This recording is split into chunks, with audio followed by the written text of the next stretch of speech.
Both have requested hearings to fight the move to strip them of their licenses, but there's no date set. Hey, guess what about the weather? It's actually almost decent today. A little cold, but no howling winds. Much better than no yesterday. Howling winds. Tomorrow, no howling winds. Temperatures start to climb. Winds aren't going to be a huge factor this week. They will be a little bit of a factor in the Northeast Thursday and Friday, but still not too bad. But you guys gardeners at all? Yes. A little bit? Here we go. Yeah. There's always a price to pay at some point here. It's always something. Yeah, it's always something. All across the east for tomorrow. Freeze warnings early tomorrow morning here in the Rio Grande Valley as well. This stretches up into Union County and over into San Juan County and Cortez as well. What we're looking at here is temperatures right around the freezing mark here in the metro, but well below out to the east, and we'll get to that in 1 second. But what's going on? Well, a cold night ahead. 4 main factors usually play into our cold nights. Number 1, no clouds, and we've already cleared those clouds out. Light winds. Thankfully, we've got that tonight. Dry air largely in place and some snow cover across some northern areas of the state as well. All 4 of these are playing a factor in those temperatures continuing to drop throughout the overnight hours. So is this normal for this time of year?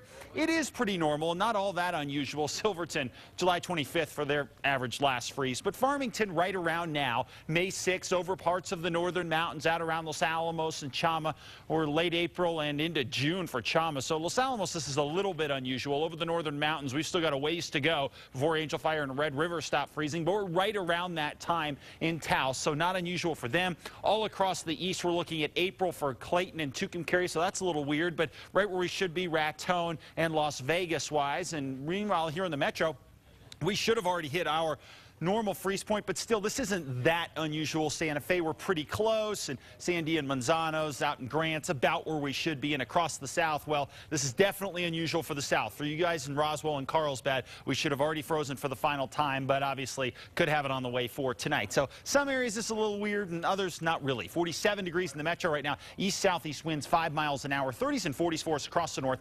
Down to the south, 30s, 40s, and 50s right now. We'll continue to see those temperatures slide back tonight for the reasons we just talked about, because there is no cloud cover around here at all and not much in the way of wind, thankfully, for tonight. But one of the prices we pay will be those cold temperatures across the area for tomorrow morning. Tomorrow afternoon, we'll call it cool, but we're going to get back up into the 60s. And without a lot of wind, it's going to be a pretty good setup for us. By Wednesday afternoon, we'll see temperatures really start to warm well into the 70s here in the metro area, and we may eventually get into the 80s as well by the end of the work week. So not a lot in the way of precip headed in our direction. If we're going to have to deal with some wind, you guys in Las Vegas will probably have to tangle with it again by the end of the work week. But until we get there, pretty good setup. 60s for us across the 4 corners for tomorrow. Mainly sunny. Temperatures warming up nicely out there. Your Durango and Farmington extended forecast look very, very good. Temps in the 60s and 70s. Lots of sunshine. Over to the southwest, a cool start. Glenwood, Silver City, Camado, Socorro, all below freezing, but we warm up quickly to 72 Silver City all the way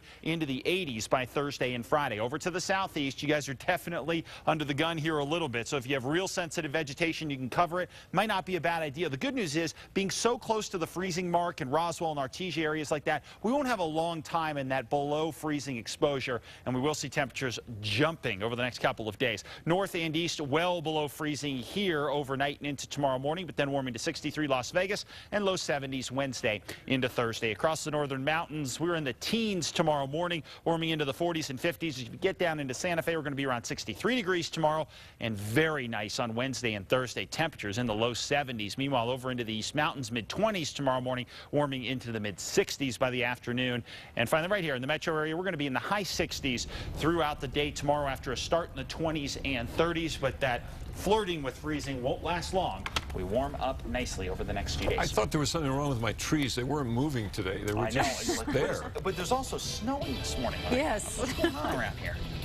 All right, we've got sports coming right up. State Choice code word is you could win $500 cash plus an iPad 2 or